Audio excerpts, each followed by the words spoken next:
as soon as I saw this investigation from the Canadian Taxpayers Federation, my next message was to Tracey saying, Tracey, you got to come on the show. We got to discuss this because of course we know this.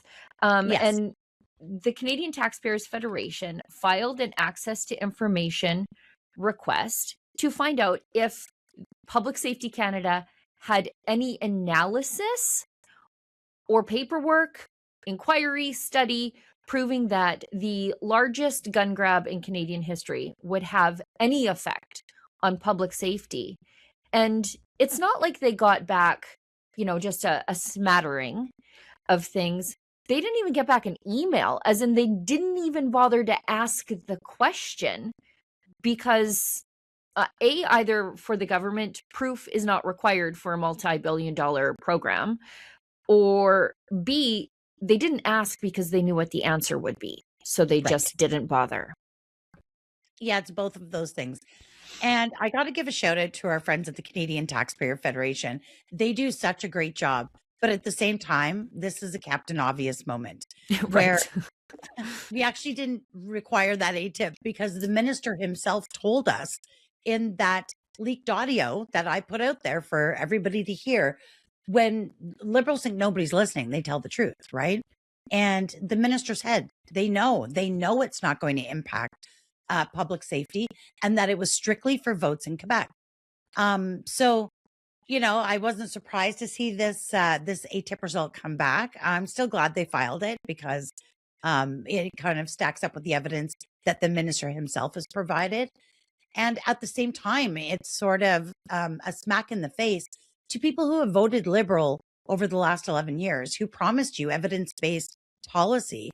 It's pretty blatantly clear that not only is this politically driven, but they know full well there is zero evidence that this is going to have a positive impact on public safety. And the most tragic part of that is not only has it not saved lives, it's cost lives.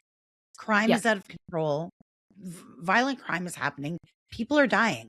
And the focus instead is on chasing around people like you and I to see if they can confiscate my competition rifle. It's bananas. I filled in for Ezra on his show yesterday. And of course, when I'm hosting for Ezra, I get to do whatever I want as far as the mono goes. So I made the show about this. And I was poking around for some evidence to what we know anecdotally, right, about the rise in crime. And we all know Gary Mauser, who is such a smart guy on firearms policy. He's a professor at Simon Fraser, and he had actually pulled the statistics on this. So while they're spending, his estimates, $6 billion by the time they're all done with this, because again, they don't know where the guns are, who has them, because many of these guns have moved from just unregistered to prohib. So they're just throwing spaghetti at the wall and seeing what sticks. But he points out that while the Liberals are hell-bent on spending $6 billion on a policy we now know the Liberals didn't even bother to test to see if it would work or study to see if it would work, firearms crimes have increased 10% between 2020 to 2022. The rate of firearm-related violent crime was 36.3 or 36.7 incidents per 100,000, and that was an increase by 9% in 2021. So the year-over-year increased nearly 10%. Yeah. And that's the highest recorded rate of increase since they started collecting the data in 2009.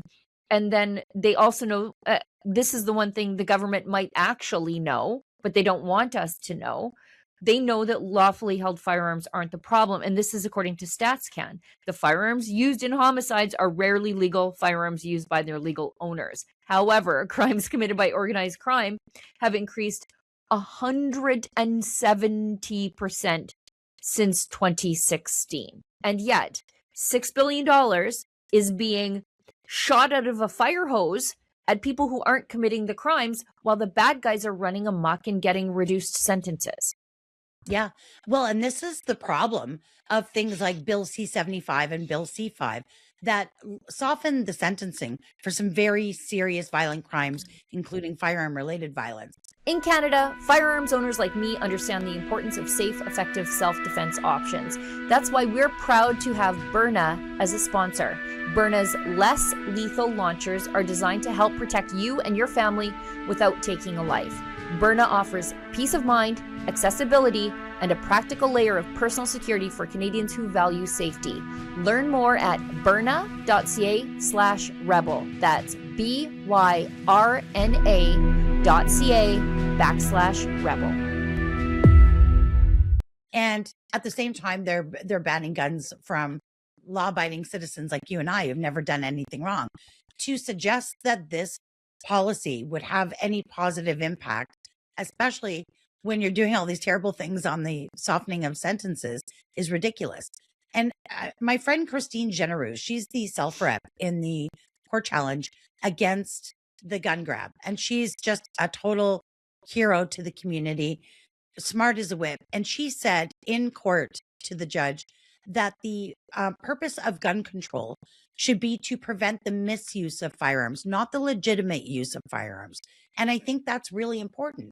We're regular people, Sheila, you and I. I also want a safer community. I want a safer country. I want less bad guys to have guns. This isn't the way to do it. Every single indicator proves that. And yet they cling to this. And that's how we know that the minister told the truth. And it is purely a political policy based on getting votes out of Quebec, which is ridiculous.